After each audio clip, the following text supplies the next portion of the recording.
Hey, it's Rich Vision, and I'm doing another reading from my book, From Victim to Victor, Transforming Trauma into Triumph. So if you haven't ordered the book is also available on Amazon, also on my website, www.richvision.com. So today I will be discussing with you a serious topic about self-worth.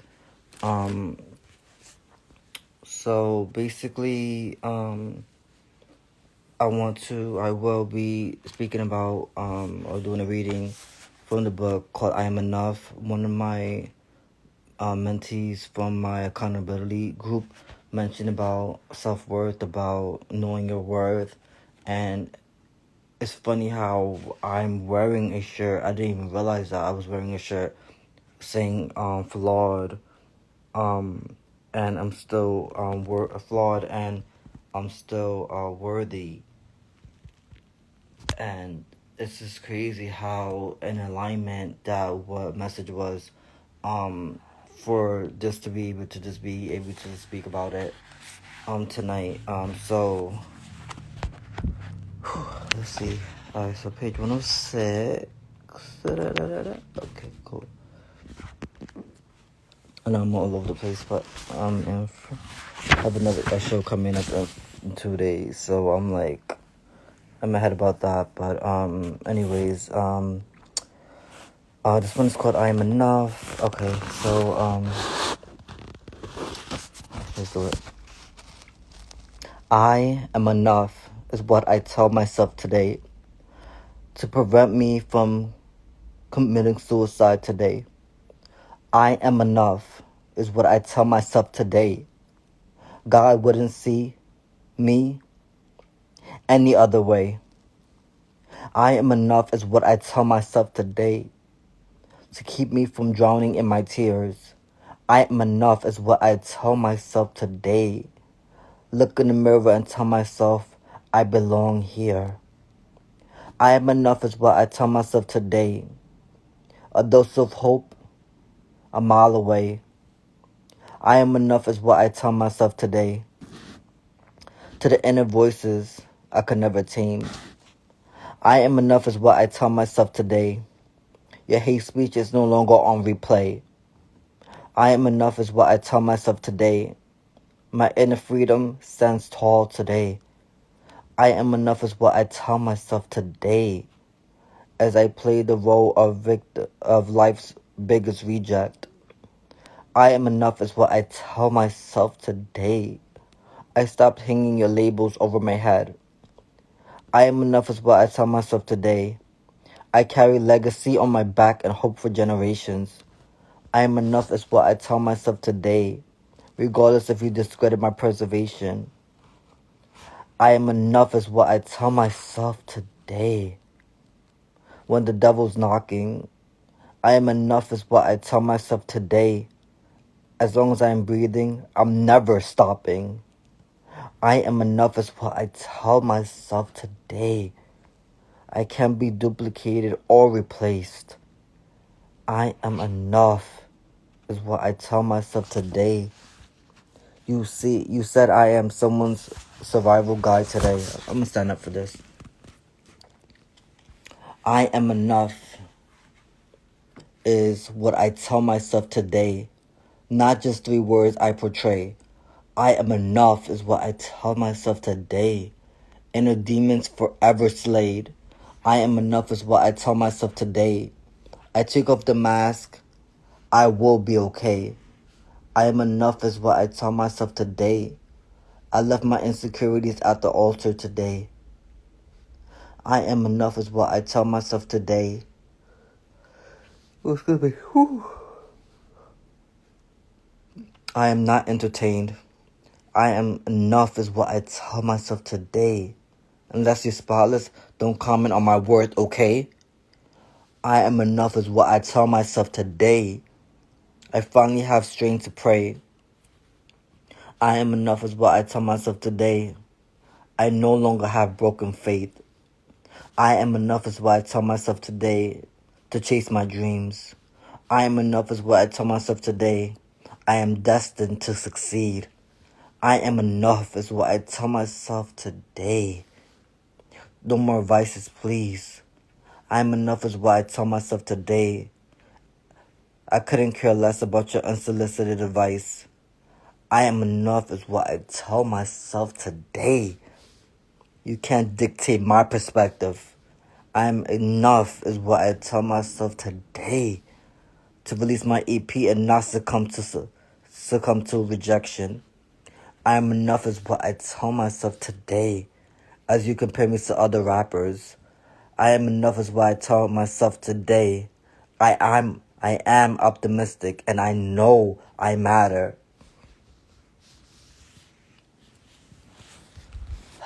So this one is really deep, and dear to my heart because for a while, I've gone through suicide ideation, and a lot of it is because of my low self-worth.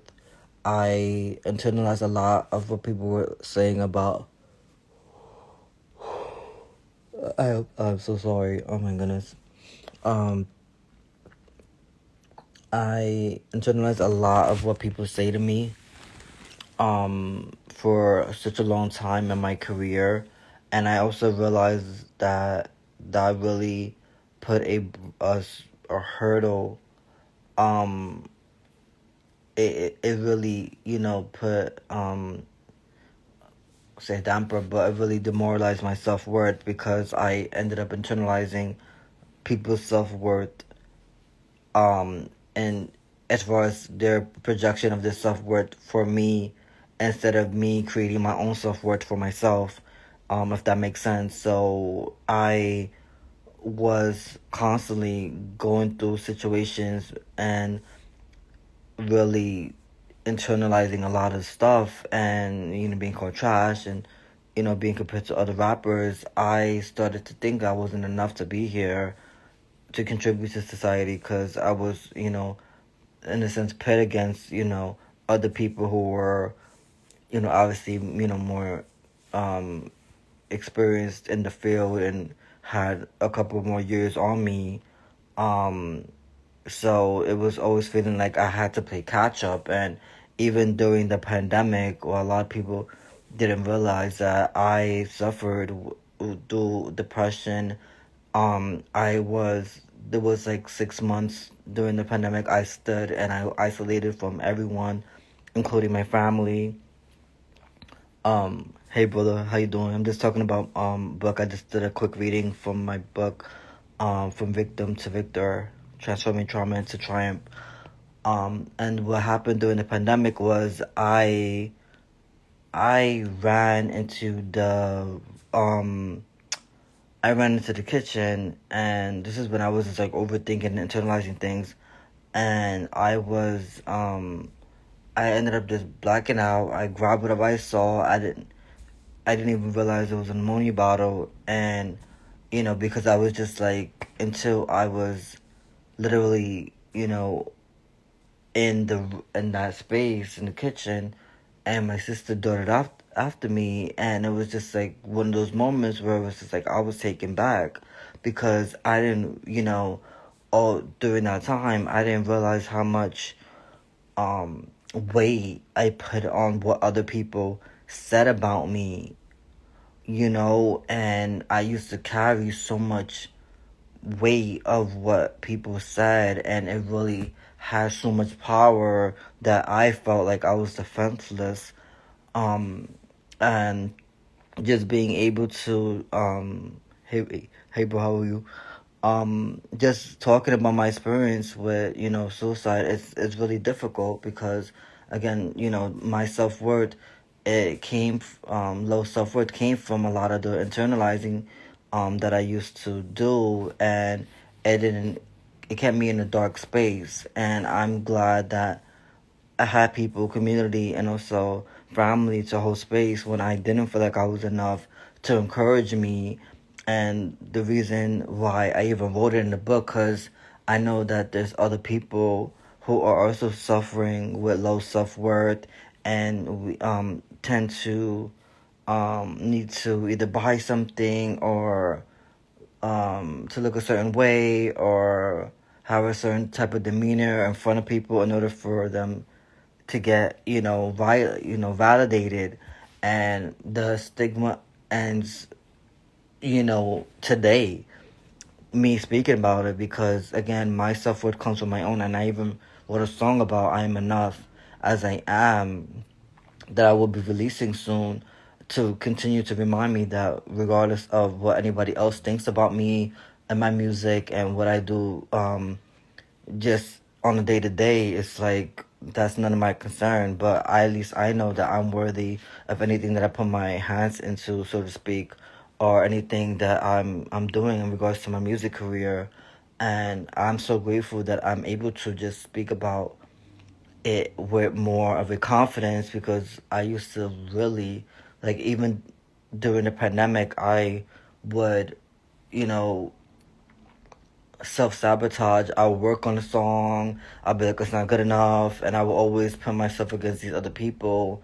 Like, oh, Kendrick's better than you. J. Cole's better than me. And I used to even tell my mentor at the time, like, oh well, nobody really cares about my music, so like they can hold space for the music industry, and I could just go on upon on my merry way and then give up. And she's like, well, that's not fair, because you know what I mean, like, to compare yourself to someone of their caliber. And I realized that later on, when I meditated on it, that I was doing myself a disservice by pitting myself against other people instead of really honoring where I was at in my career, still working on my craft. And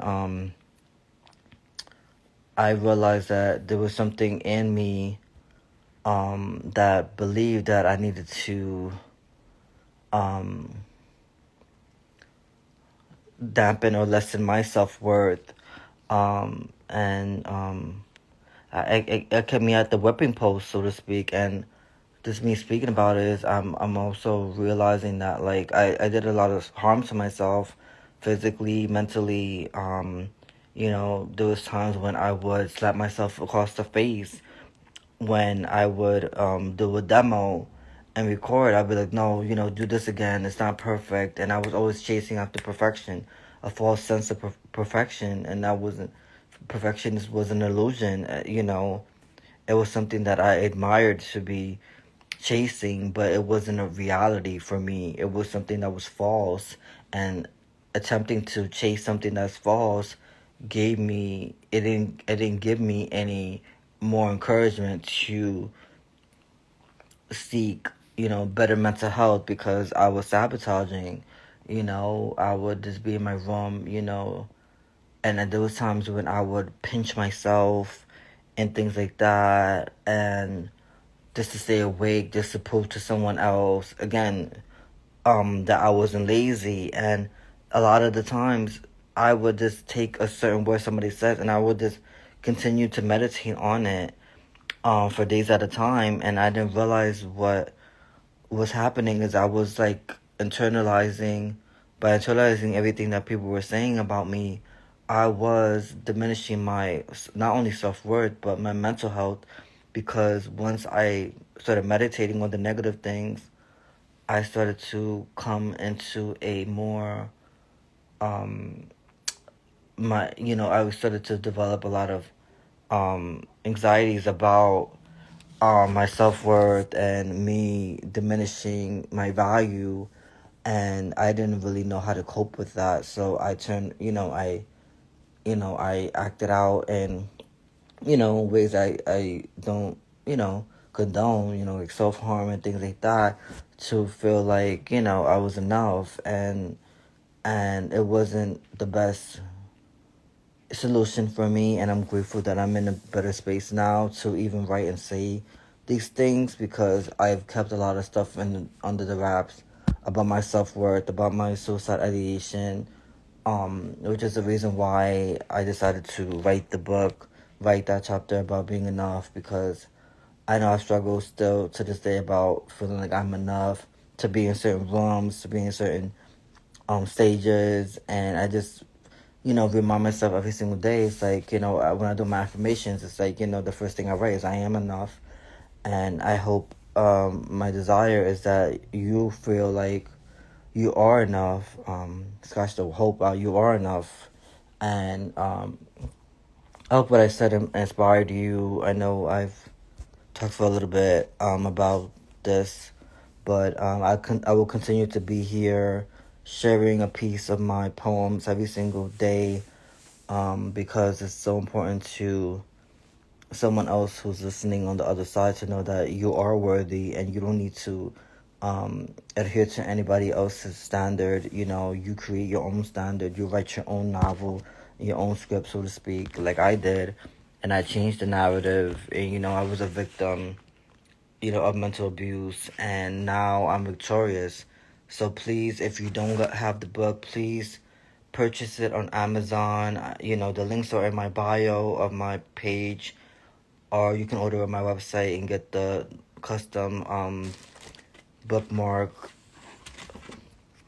as well as my business card as well.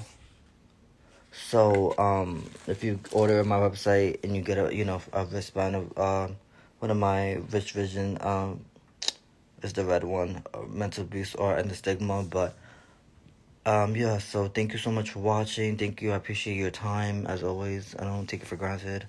I just wanted to empower you to just change the narrative and just realize your self-worth, because again, you're here for a reason. If you're awake and you're alive and you're breathing, just know that you're here for a reason, and that you don't need to diminish your self-worth any longer. And yeah, so, and if you're able to support the book, I appreciate it greatly. If you are in the New York area, I am performing a 15-minute set on Sunday at the GG Gallery in 404 Broadway. The event's from 6 to 10 p.m. I would love to see you if you're in the area to support.